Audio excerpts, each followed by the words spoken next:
पिछले वीडियो में हमने देखा कि ये कुएं में घुस गए थे, सामने सांप से सामना हो गया था और अब सांप के सामने ही जाकर खड़े हो गए थे। कहते हैं जिस विचार और आशा को लेकर मैंने कुएं में घुसने की ठानी थी वह तो आकाश कुसुम था, काल्पनिक हो गई थी वे सारी बातें। अब इस लाइन को अंडरलाइन कर सकते हैं, ये अक्सर प्रश्न में भी आती है और व्याख्या में भी आती है। मनुष्य का अनुमान और भावी योजनाएं कभी कभी कितनी मिथ्या और उल्टी निकलती हैं। अनुमान कहते हैं अंदाजे को, भावी माने भविष्य की, योजनाएं माने प्लानिंग, मिथ्या माने झूठी।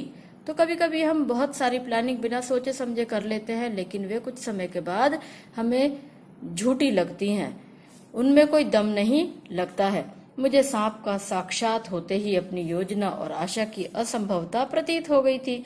यहाँ तक तो ये सोच रहे थे कि जाऊंगा, सांप को मारूंगा, निकल आऊंगा, लेकिन सांप का साक्षात होते ही, सांप से जैसे ही सामना हुआ तो इन्हें अपनी योजना और अपनी जो आशा थी वे सभी असंभव लगने लगी। उन्हें अब यहाँ महसूस होने लगा कि इतना आसान नहीं है सांप का सामना करना।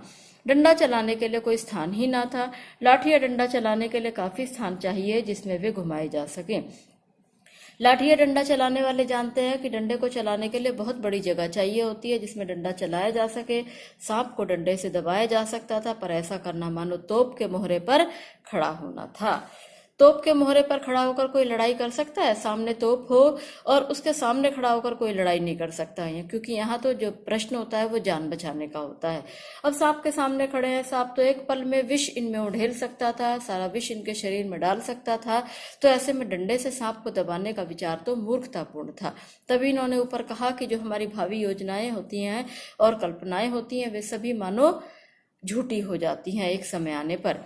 यदि फन या उसके समीप का भाग ना दबा तो फिर पलटकर जरूर काटता, और फन के पास दबाने की कोई संभावना भी होती तो उसके पास पड़ी दो चिट्ठियों को कैसे उठाता। छोटी सी तो जगह थी जिसमें इन्हें भी खड़े होना था, अपनी जान भी बचानी थी, सांप का सामना भी करना था, चिट्ठियों को उठाकर सुरक्षित वापस भी आना था। दो चिट्ठियां उसके पास उससे सटी पड़ी थीं और एक मेरी ओर थी। 3 चिट्ठियां भाई साहब ने दी थी, 2 तो सांप दबाकर बैठा था, एक इनकी ओर थी। और यहाँ तो प्रश्न था कि सारी चिट्ठियों को सुरक्षित लेकर खुद को भी सुरक्षित ऊपर तक लाना था। मैं तो चिट्ठियां लेने ही उतरा था। हम दोनों अपने अपने पैतरों पर डटे हुए थे। पैतरे माने मोर्चे।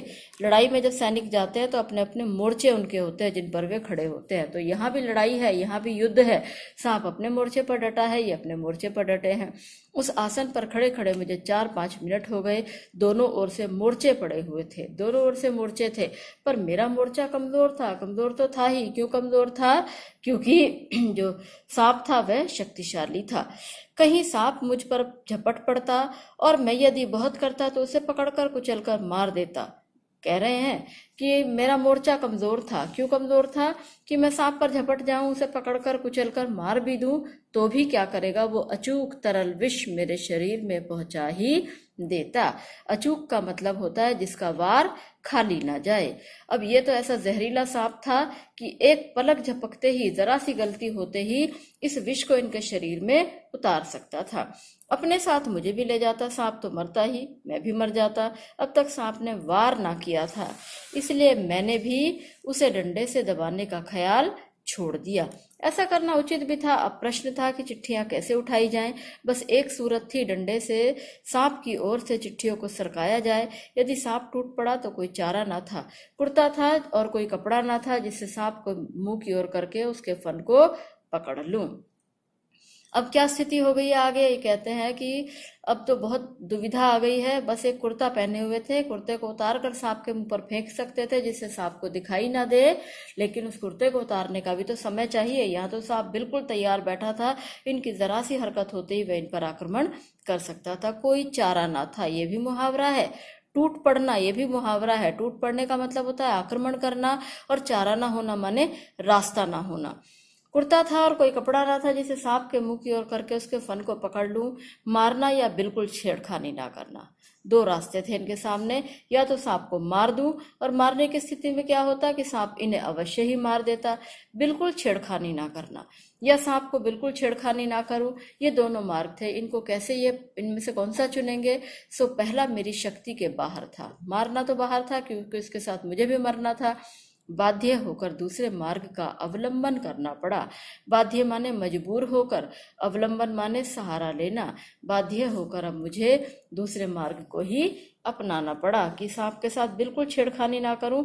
मैं नहीं मारूंगा तो शायद सांप भी मुझे नहीं मारेगा। डंडे को लेकर मैं जो ही मैंने सांप की दाईं ओर पड़ी चिट्ठियों की ओर बढ़ाया, सांप का फन पीछे की ओर हुआ। धीरे धीरे डंडा चिट्ठी की ओर बढ़ा और जो ही चिट्ठी के पास पहुंचा कि फुंकार के साथ काली बिजली तड़पी। काली बिजली तड़पी जैसे आसमान में आप देखते हैं बरसात के दिनों में बिजली तड़पती है, बिजली यहाँ से वहां तक चमकती हुई लहराती हुई दिखती है। ऐसे ही जैसे इन्होंने डंडे को चिट्ठी की ओर बढ़ाया तो ऐसे ही सांप भी ऐसे ही इनकी ओर लहराकर इनके डंडे पर कूद पड़ा। डंडे पर गिरी, हृदय में कंप हुआ और हाथों ने आज्ञा न मानी। हृदय कांप गया और हाथों ने आज्ञा न मानी। डंडा छूट पड़ा। मैं तो न मालूम कितनी ऊपर उछल गया। अब डंडे पर जब सांप ने अपना फन मारा, सांप इन्हें छू भी गया था तो इनके हाथ से डंडा छूट गया और इस घबराहट में वे अपनी जान बचाने के लिए उछल पड़े। जानबूझकर नहीं, यूं ही बिदक कर उछलकर जो खड़ा हुआ तो देखा डंडे के सिर पर 3-4 स्थानों पर पीव सा कुछ लगा हुआ है। पीव कहते हैं पस। कोई चोट लग जाती है, अगर चोट पक जाती है तो उसमें पस पड़ जाती है। इन्होंने देखा कि डंडे के 3 जगह पर पीव सा लगा हुआ है। थोड़ा सा होश इन्हें संभले ये खड़े हुए तो देखा कि सांप ने तो अपना विष डंडे पर उगल दिया था। वह विष था। सांप ने मानो अपनी शक्ति का सर्टिफिकेट सामने रख दिया। हाथ कंगन को आरसी क्या कहते हैं, सांप ने तो दिखा दिया, देखो मेरा विष कितना ताकतवर है। एक पल में मैं विष उतारकर सामने वाले पर डाल सकता हूं। पर मैं तो उसकी योग्यता का पहले से ही कायल था। उस सर्टिफिकेट की जरूरत ही ना थी। सांप ने लगातार फू फू करके डंडे पर 3-4 चोटें की। वह डंडा पहली बार इस भांति अपमानित हुआ है। कहते हैं सांप ने फू फू करके डंडे पर जो 3-4 चोटें की तो आज लग रहा था कि यह डंडा जो है पहली बार इस तरह से अपमानित हुआ। इतनी इंसल्ट, इतनी बेइज्जती आज तक इस डंडे की कभी नहीं हुई। पर शायद वह सांप का उपहास कर रहा था या फिर शायद वह सांप का मजाक उड़ा रहा था कि देखो मैंने डंडे की सहायता से ही इसके प्राण बचा दिए हैं। उधर फूफू करने और मेरे उछलने के साथ और फिर वही धमाके से खड़े होने से छोटे भाई ने समझा मेरा कार्य समाप्त हो गया है। छोटा भाई तो 8 साल का था, ऊपर से देख रहा था भाई उछला है, सांप ने फन मारा है इधर को, तो भाई को लगा कि मेरा बड़ा भाई आज चला गया, उसकी मृत्यु हो जाएगी, उसे तो सांप ने डस लिया है। बंधुत्व का नाता फूफू और धमाके में टूट गया। बंधुत्व माने भाईचारे का।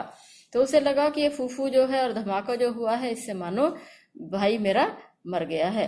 उसने ख्याल किया कि सांप के काटने से मैं गिर गया। मेरे कष्ट और विरह के ख्याल से उसके कोमल हृदय को धक्का लगा।